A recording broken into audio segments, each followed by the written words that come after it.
Hello అండి. మనము నర్సరీలో నుంచి పాట్స్ తీసుకుంటాం కదా, అలాంగ్ విత్ ప్లాంట్స్. అయితే వాటిని మనం వేరే పాట్లోకి షిఫ్ట్ చేయాలంటే ఎలాంటి జాగ్రత్తలు తీసుకోవాలనేది ఈ వీడియో. అయితే మనము ఇట్లా ప్లాంట్ తీసుకుంటాము, చిన్న పాట్లో ఉంటుంది, అది గ్రోత్ ఎక్కువైపోతుంది. సో దాన్ని షిఫ్ట్ చేయడం చాలా ఇంపార్టెంట్ నర్సరీలో నుంచి వచ్చినాక. అండ్ షిఫ్ట్ చేసేటప్పుడు కూడా తీసుకోవాల్సింది ఏంటంటే, కొన్ని రూట్స్ కింద వరకు వెళ్ళిపోయి ఉంటాయి, ఎన్నో రోజుల నుంచి పెరుగు ఉంటుంది కాబట్టి. సో దాన్ని మనం ఏం చేయాలంటే, ఫస్ట్ వాటర్లో వేసుకోవాలి. అది కొంచెం బబుల్స్ లాగా వచ్చేసి లూజ్ అయిపోతుంది. దాన్ని అప్ సైడ్ డౌన్ చేయగానే ఈజీగా బయటికి వచ్చేస్తుంది. సో మనం ఏదైతే సాయిల్ వేసినామో ఆ సాయిల్ తోటి మెల్లమెల్లగా లూజ్ అని అయిపోయి రియాక్ట్ అవుతూ ఉంటుంది అనమాట. మనం రూట్స్ నుంచి దాన్ని తీసేసినాం అనుకోండి, అదేమైతుంది, చెట్టు గ్రో అనేది స్టాప్ అయిపోతుంది. సో ఇది మెయిన్గా చూసుకోవాలి.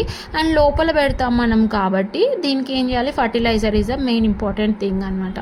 ఫర్టిలైజర్లో మనము నీమ్ కేక్ పౌడర్, కొన్ని పురుగులు రాకుండా, మనకి ఎరువులో కొన్ని పురుగులు ఉంటాయి, పెండ పురుగులు అనేసి, అవి చెట్టుని చాలా ఖరాబ్ చేసేస్తాయి. అవి రాకుండా derma white powder, neem cake powder అవి యాడ్ చేస్తే ఏమవుతుందంటే పురుగుని తినేస్తుంది, మట్టిలో ఉన్నా కానీ అది తినేస్తుంది అనమాట. సో అవి వేసేసి చెట్టుని పెట్టినాక మట్టి పైన మొత్తం వేసేసినాక మట్టిని గట్టిగా ఒత్తుకుంటే కిందికి వెళ్ళిపోతుంది. ఎందుకంటే మనం వాటర్ పోసినాక వాటర్ అనేది మట్టి అనేది కిందికి వెళ్ళిపోతూ ఉంటుంది కదా.